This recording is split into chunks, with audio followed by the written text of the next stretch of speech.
Hey, so I've had this channel for, well, I've been posting on it pretty regularly for about 4 years now, coming up on 4 years now. And in a lot of ways, I still have no idea what I'm doing. I'm still trying to figure this out as I go. And in some ways, this is now a brand new channel from what even it had grown to be. Um, for a while, I was posting so much about medical complexities and how to take care of my daughter and her story. And now I've kind of transitioned to more my story and my mental health and things like that. And the numbers are definitely reflecting in that too. Like I said, recently I've been losing subscribers, which is totally understandable because I've been changing the direction of the channel. And even just views are way down too. And of course, there's other reasons to do YouTube than views and monetization and all that stuff. But it is a hobby for me, and I enjoy looking at all the metrics and things like that. And I do want it to grow. I do want it to, see how far I can take this thing. It's interesting. I was looking today at the sizes of YouTube channels in general, and I saw that out of the 113 million YouTube channels that exist, only about 2 million of them ever grow past 10,000 subscribers, which is interesting because I hit 10,000 subscribers about 2 years ago now. And in the last 2 years, we've grown to almost, well, we've surpassed 19,000 subscribers at this point. But to be larger than 98% of YouTube channels, that kind of boggles my mind, because I used to think that to grow a channel and be larger than 98% of YouTube channels would mean that, like, you've kind of made it at that point. You're like, you're a full-time YouTuber, or or at least like everybody knows who you are. And not that I certainly don't want that, because there's so many things about growing that large on YouTube that are undesirable. Mr. Beast recently was talking about how the difference between where he was even just a few years ago to now is the difference between maybe being recognized at Walmart by a couple people versus not being able to go to Walmart because there would just be a mob of people who wanted your signature or a hug or even to follow you home. And I definitely don't want that kind of notoriety. I think that's unsafe, both for me and my family. So there's that too. And yet at the same time, since YouTube is a hobby, I do want to see, if it's possible to grow to have a large enough audience that I could be a full-time YouTuber in some regard. Not that I would ever want to not be a pastor, but rather, the income is nice kind of idea. So right now, like I said, we're at about 19,000 subscribers, which is awesome. So anybody who is subscribed to this channel and actually wants to stick around, even though we've been pivoting it away from medical complexities and more towards mental health, I just want to say thank you. Thank you for sticking around. I appreciate everyone who wants to hear my story and not just my daughter's story. Like I said, she's not going to be absent from the channel, but just for her safety and for my own mental health, I think it's good for us to go this direction for now. There's a song that I've heard which really kind of expresses how I feel about telling my story at this point. I feel like in a lot of ways, I've kind of, over the years on this channel or even in my preaching sometimes, I've made my words more about others, or of course it's easy to do when preaching because we're preaching the Bible, but on this channel I've made it all about sharing Raylan's story, which is a good story. I think it's a very encouraging, uplifting story. But anyway, the song that I have been thinking about lately, have been coming back to a lot, was I can't remember the name of the title of the song, but the chorus has something to say about who's going to love me for me, not for what I can do, not for. It goes on to various things. I don't know all the lyrics, but that's kind of how I feel sometimes. I wouldn't say all the time, I wouldn't say I'm necessarily depressed about it, but like, who's gonna love me for me? Like, am I doing this YouTube channel? Is my goal in? I don't know what I'm saying. I appreciate those who have stuck around to hear my words as well. I guess I'll say it like that, because I feel like a lot of people stuck around for Raylan, and which is totally understandable. Like, that's kind of how I formulated the channel. Raylan was the star of the channel, and she's definitely more interesting than I am.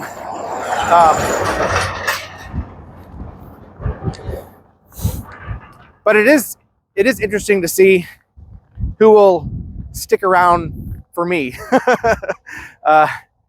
And like I said, again, I appreciate those who say I'm not a boring person. I certainly don't feel that way. I feel like just an average guy, sharing very average things, and this is a very average story. And yet sometimes I complain about being average and wish that I was more than average. But at the same time, there's nothing wrong with being average. Being average is a very good, natural thing. I have a book in my office that's called "Everybody's Weird Till You Get to Know." No, everyone seems normal till you get to know them, or something like that. And I think that's definitely true. Everyone has complexities to them and oddities to them, even when we say that they're, normal people. It's totally okay to be normal. And yet, even in our normalness, there's things that make each person unique. There's things that we can celebrate about each one of us, and I think that's a really cool thing. So, that being said, I'd love to hear some of your stories. I know on this channel in the past, a few times here and there, I've had other people, like whether via Zoom or in like whenever we did a live chat or what's called live stream. I've kind of interviewed other people about their story. I'd love to do more of that.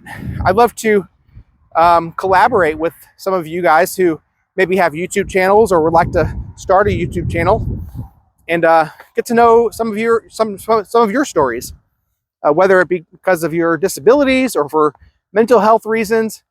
I'd love for this channel to turn more into let's celebrate, our journeys, celebrate our uniqueness, even though we oftentimes feel very normal or very boring. I think there's things to celebrate there. I think that'd be a very cool thing that we would collectively say, maybe I'm not as interesting or famous or funny or whatever it is as some of the people that I look up to or admire. But that's totally okay. And oftentimes when we tell ourselves those kinds of things, just as you've been telling me, oftentimes we're wrong. We're wrong because we oftentimes look at ourselves, look at our own lives, and think, well, I'm just a normal person. Who would want to listen to me or know my story? But I really do think that there's something unique about each person, and everybody has a story to tell. And I think that's such a cool thing about the human experience. One, that we can relate to each other's stories. Like when we hear somebody's story, we can see a part of ourselves in that, if you know what I mean. Like we can see how their story lines up with our story, and we can be encouraged by them. Even when we're oftentimes vastly different people, we all have the same emotions. We all have oftentimes the same insecurities. And we think, well, who would really love me for me? Or who would really want to hear what I have to say about anything? And we can so easily put ourselves down in that way.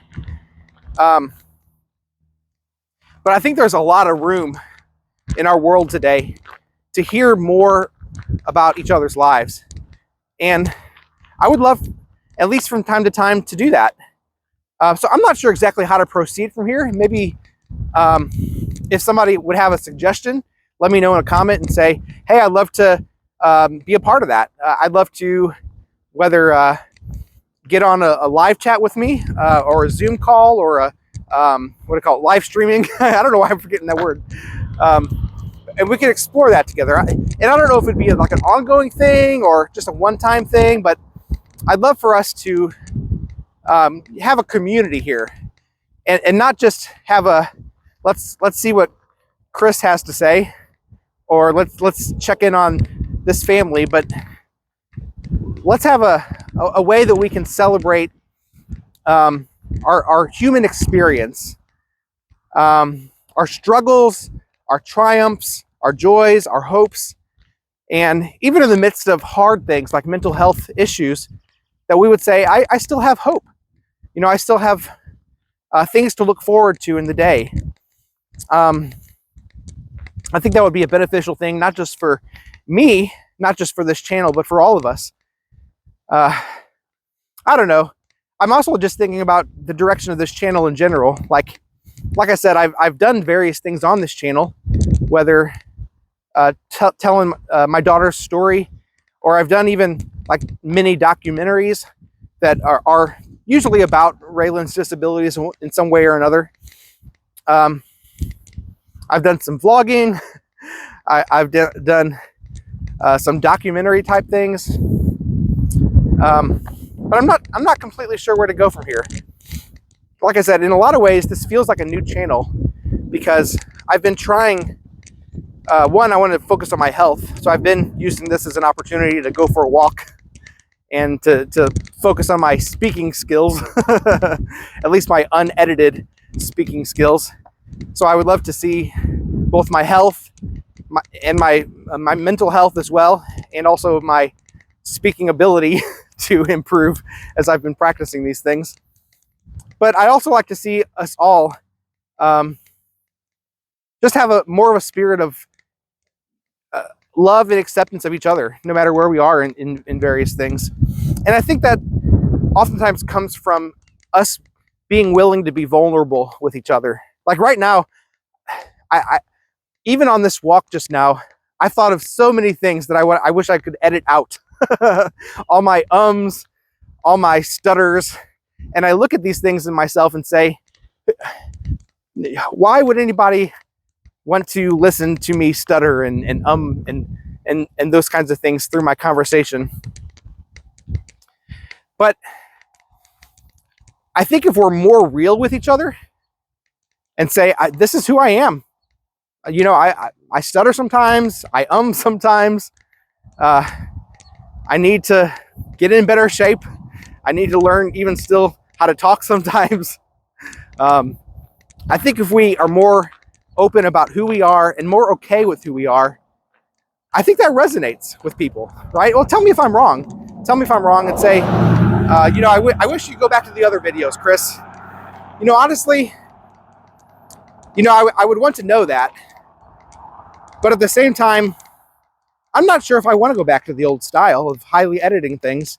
Yeah, I might from time to time. I'm not saying I won't ever do that kind of thing, but this is who I am. And I think it's important that we be our authentic self and not try to put on a show of who we are. One way of doing YouTube I've heard over the years is to be the best version of yourself. Whether that means to project your voice a little louder or to edit your ums and ahs and silences and those kinds of things. And I think there's a place for that. There's definitely a place for entertainment on the internet and on YouTube. But I think there's also a place for, and I hope to see more of this kind of thing, of just being yourself and putting yourself out there.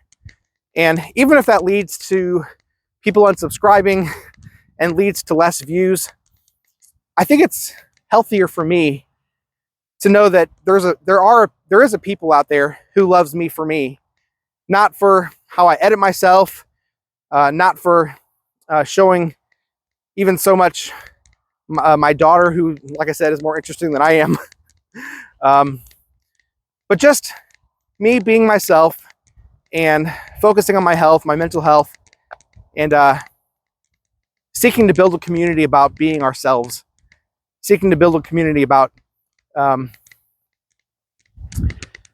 human experience and our joys and struggles and hopes. So anyway, like I said, A lot of times I just go out for a walk and I ramble a little bit. Definitely feel like that's been the case today.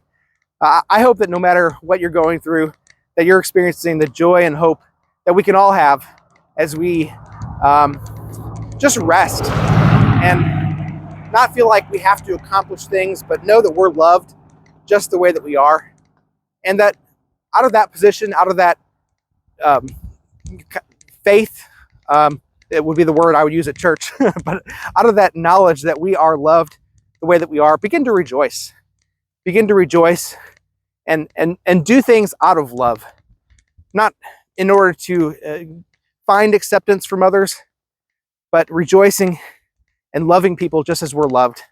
So I hope that you have that in your life. And if you don't feel like you have it, I want you to know that you have it and remind yourself that it's true, because there's people who love you. There's people who care for you. And even if it doesn't oftentimes seem that way, there are. And I hope that you're experiencing that. I hope that you will experience that, because it's true. God bless you. I hope some of this has spoken to you today. And let me know in a comment if you would like to be part of that going forward on this channel, that you'd like to share your story. So take care. Hope you're doing well. God bless you. We'll see you again next time.